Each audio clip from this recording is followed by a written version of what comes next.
Boa noite a todos vocês que forem assistir essa videoaula. Espero que apreciem e aproveitem esse conteúdo.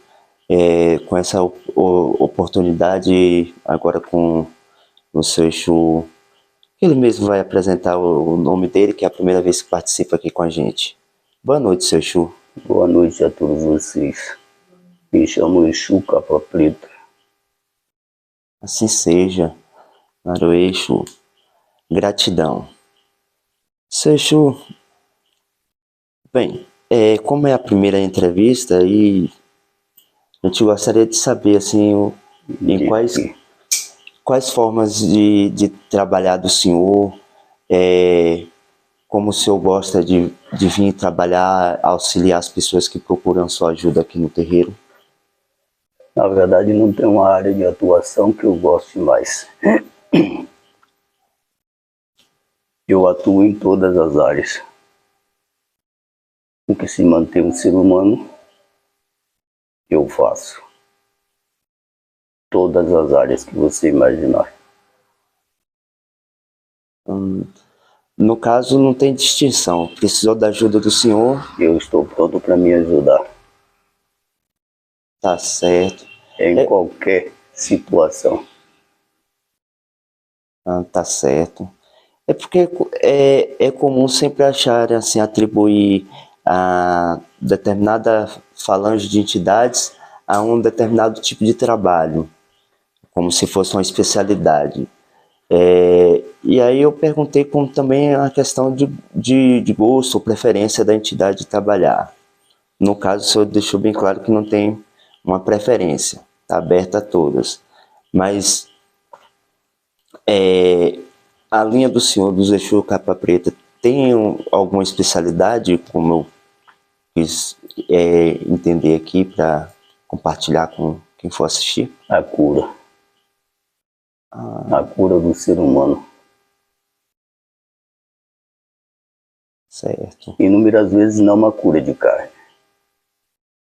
A cura do espírito. Porque inúmeras vezes não é a carne que está doente.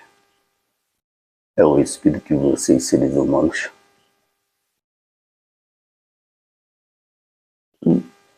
A maioria das pessoas não vem procurar mais pela cura da carne. Não essa outra cura, né, que é espiritual, como o senhor, da compreensão. Inúmeras vezes eles acham na mente deles que o que está doente é a carne. Mas inúmeras vezes não é a carne. Certo que a carne também adoece. Mas inúmeras vezes é o espírito. Não está bem regulado com a carne. É nessa hora que eu entro. Nossa, para a gente que não tem essa... É difícil para nós encarnados entender isso. O senhor pode definir e explicar esse detalhe da doença da carne e do espírito que acaba influenciando na carne? Não é tão difícil para entender, não. É fácil. Porque inúmeras vezes há quem me procura vem pensando que está com doença na carne, com doença física, mas não é. Aí é facilmente de eu fazer esse ser humano entender que é o espírito dele que está doente. E está refletindo na carne, mas não é a carne que está doente. E quando a gente faz entender, fica fácil.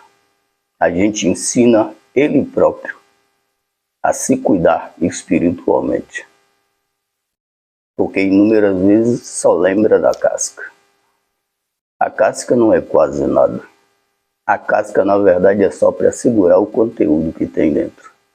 E o conteúdo é o espírito. Quando fazemos vocês entender isso, que é o espírito que está doente, não a casca de vocês, vocês irão colocar em prática dia a dia. Aí vão voltar ao normal a vida de vocês. O que não é fácil para a gente fazer vocês entender, mas a gente acabamos fazendo. De tanto falar e de tanto explicar, acaba entendendo que a doença não é na casca, é no conteúdo. Assim seja. Bom, o senhor falou muitas coisas interessantes, importantes a gente aprender para poder, né, ter uma vida equilibrada e saudável. E uma das coisas que me chamou a atenção é que o senhor disse que a casca, o físico, né, ela não é a maior parte, né? O maior que está dentro, que é o espiritual. E como assim? O quanto é isso, é a diferença disso e o quanto a gente recebe influências espirituais para somar as doenças, né? Psicossoma das doenças no nosso organismo, no nosso físico. Na verdade, só quando vocês estão passando e que vocês não entendem. Porque, na verdade, o que vocês devem cuidar, certo que vocês devem cuidar da casca também, que é para o conteúdo. Mas o que vocês devem cuidar mais é do espírito. Se o espírito de vocês está bem cuidado, está bem evoluído, vocês estão em paz com vocês mesmos. Se o espírito não está nessa dimensão de evolução, vocês também não estão. As duas coisas andam junto, mas o principal é o espírito. Sem ele não tem como vocês sobreviverem. Na verdade, pode até sobreviver,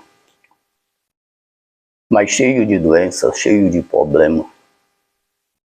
E a parte que toca mais em vocês é na mente, quando o espírito não está evoluindo, ganhando aquele grau que ele tem que ter para manter o equilíbrio entre a carne e o espírito.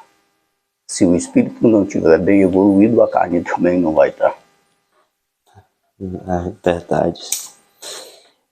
Me ocorreu aqui que, com a explicação do senhor, eu lembrei que a maioria das pessoas que são médiums que procuram uma casa espírita das diversas religiões que existem nesse sentido, né, nessa diversidade, geralmente elas estão sentindo alguma coisa, procuraram o tratamento científico e sempre ficaram desenganadas, né? Apresentando doença A, doença B, e trata e nunca cura. Quando chega aqui, resolve.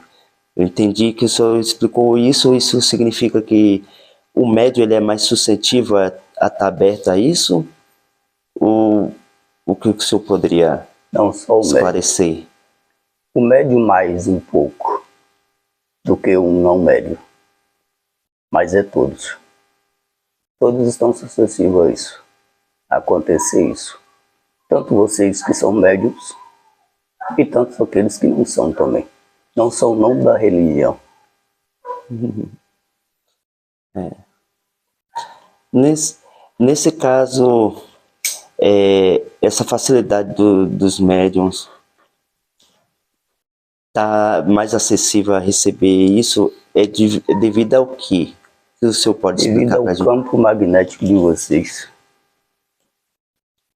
Campo magnético. Porque o campo magnético de um médium, ele está em constância aberto. Um não médium, ele não está em constância. Vocês fica bem mais fácil. Porque o campo de vocês tem que estar sempre aberto. Senão vocês não vão sentir as energias. Senão não tem como a gente incorporar em vocês. Se o campo não estiver aberto. Se o campo estiver fechado, não tem como. Por isso a facilidade de vocês, médios, acontecer mais isso. o desequilíbrio espiritual. Que na verdade vocês tinham que manter o equilíbrio. Mas como o campo magnético de vocês fica sempre aberto, vocês estão sujeitos a pegar até de uma outra pessoa que está com aquele espírito desequilibrado. Porque vocês conseguem sentir mais fácil. Sim. Muito. No caso, quer dizer, o campo sempre aberto, passagem de energia, porque aí é através dessas energias que somam as doenças, acaba atraindo o popular imposto para a finalidade que o médium tem aqui encarnado. Isso mesmo. Você falou muito bonito aí. A facilidade de um espírito não evoluído encostar em vocês não significa que ele vai adentrar. Inúmeras vezes um espírito não evoluído, ele não precisa nem adentrar o corpo de vocês para poder desequilibrar o espírito de vocês. Você pega um outro para mim. Não precisa ele estar próximo, ele... Não precisa. Ele pode estar a uma distância significativa e ele consegue. O senhor está dizendo que o campo magnético de todo ser humano tem uma assinatura. Claro que tem. E é facilmente reconhecido até por um espírito de baixa evolução? Muito fácil. Muito fácil. Tá certo. E nesse caso,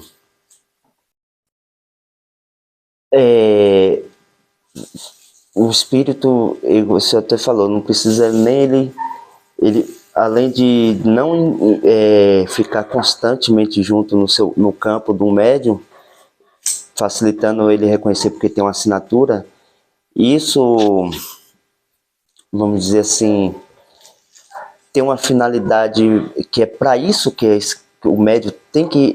Ele tem essa facilidade justamente para atrair esse tipo de espíritos? Isso mesmo. A conclusão é essa.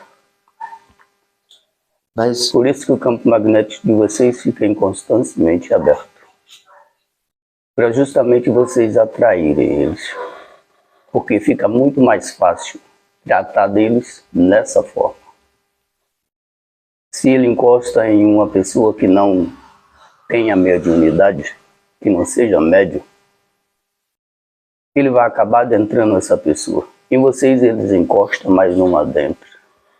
Não adentra por causa dos próprios mentores de vocês, que não deixa, mas ele encosta. E aí a função do médium é auxiliar, tirar esse processo obsessivo numa pessoa que não tenha o princípio mediúnico, né? Para desenvolver e trabalhar para ajudar o próximo. Vem no médium apropriado para isso, para poder ajudar esse espírito a sair desse processo de obsessor. Sim. E como é que isso é feito? Isso geralmente é feito pelo próprio mentor de cada um de vocês. Inúmeras vezes faz em sigilo. Vocês nem sabem. Então nesse caso, a possibilidade de que o médium que está trabalhando ou nem sabe que é médium e acaba trabalhando nisso constantemente sem ter a mínima noção. Isso mesmo. E o número de auxílio que ele faz é bem maior e não sabe. E não sabe. Na verdade, inúmeros de vocês faz o auxílio espiritual e não sabe. Mas existe como vocês saberem. Uma noite que vocês deitam para dormir, até que dorme, mas amanhece o outro dia, parecendo que não dormiu. Eita. Por aí vocês já começam a entender que vocês estavam trabalhando. estava ajudando na cura espiritual desses espíritos não evoluídos, para que eles encontrem o caminho. Nem todos querem. Continuam repetindo, né, os hábitos inadequados. No caso, é um trabalho repetitivo, né, e de longo prazo. A longo prazo. Pelo histórico, né, de quem vive no meio mediúnico percebe que existe muita assédio, muitas dores, muitas situações que deixam a gente um pouco, vamos dizer assim, triste, né, entre aspas, porque é uma questão do momento não perceber esse trabalho acontecendo constantemente. Na verdade, vocês não têm dimensão. Vocês médiums. Diz médium. Porque tem muitos que se diz médium, mas não faz nada. Vocês não têm dimensão a quantidade de pessoas, encarnados e desencarnados, que vocês ajudam, com os próprios mentores de vocês. Assim seja, isso é importante. E, assim, já que foi um choque esse conteúdo que é importante que o senhor explicou aqui, eu queria pedir para o senhor dar uma palavra de conforto e incentivo para que os médiuns que sabe que tem essa condição mediúnica, o princípio mediúnico de auxiliar o próximo, né, uma palavra de conforto para elas, e quem ainda não descobriu, quando ouvir, também ser confortado com algum trabalho com essa... Não sei se vai ser uma palavra de conforto, ou pode ser um ensinamento. Vocês têm que estar em constante limpeza com o corpo e com o espírito de vocês. O corpo, você vai tratar seu corpo com ervas medicinais, para você estar limpando a sua casca. O seu espírito, para que ele se fortaleça cada dia mais, esteja em constante oração, rezando da hora que vai dormir até a hora que acorda. E sempre pedindo para que cada mentor de vocês, eles venham a desempenhar o trabalho, usando a casca de vocês o melhor possível. Só assim você vai poder dizer que você é um médium. Porque se você não se trata, você não se cuida diariamente, e se diz um médium, inúmeras vezes de uma roda, de uma gíria, em uma reunião de vocês, porque tem muitos de vocês que vai embora cansados, cheio de dores, é porque tem um irmão do lado que não se cuida, ele não se trata, ele só se diz ser um médium para usar o verte e está na gíria. E o médium não é só isso. Assim seja. Muito obrigado pelo ensinamento. E estamos indo aqui para os instantes finais dessa videoaula, né? A gente está mantendo esse padrão mais curto dos vídeos. Aí eu queria que o senhor deixasse uma mensagem de fé e esperança, não só para os médiuns, mas para todas as pessoas que apreciem o trabalho espiritual da nossa Umbanda-Omblé. A mensagem que eu vou deixar vai ser essa mensagem. Não lembra só de vocês. Lembra que vocês são irmãos. Irmãos para ajudar um ao outro. Mesmo que não seja da mesma religião. Mas sempre procure ajudar. Nunca procure atrapalhar alguém. Para aqueles que vão escutar, que vem em um terreiro que nunca veio. Quando vier, não venha pedir para atrapalhar a vida do irmão. Não venha pedir para atrapalhar o serviço do irmão, o casamento do irmão. Venha pedir prosperidade. Venha pedir paz. Esqueça do mal, porque senão o mal nunca vai esquecer de vocês. E uma outra coisa que eu vou dizer, vou puxar um pouco de sardinha para a nossa brasa. Não sou um soldado de Lúcifer. Eu sou um soldado do Criador. Do mesmo jeito que Lúcifer é um soldado do Criador. Somos soldados do Criador. Estamos na Terra para poder servir vocês da melhor forma. Essa é a mensagem que deixo. Assim seja. Gratidão, seu Exu Capa Preta. Muito grato pelas belas palavras, né? É uma mensagem bem clara que as pessoas procurem essa cura, que ela também vem pelo meio da ética, né? Muito obrigado e ficamos por aqui e até uma próxima oportunidade. E assim seja, uma boa noite para vocês. Boa noite.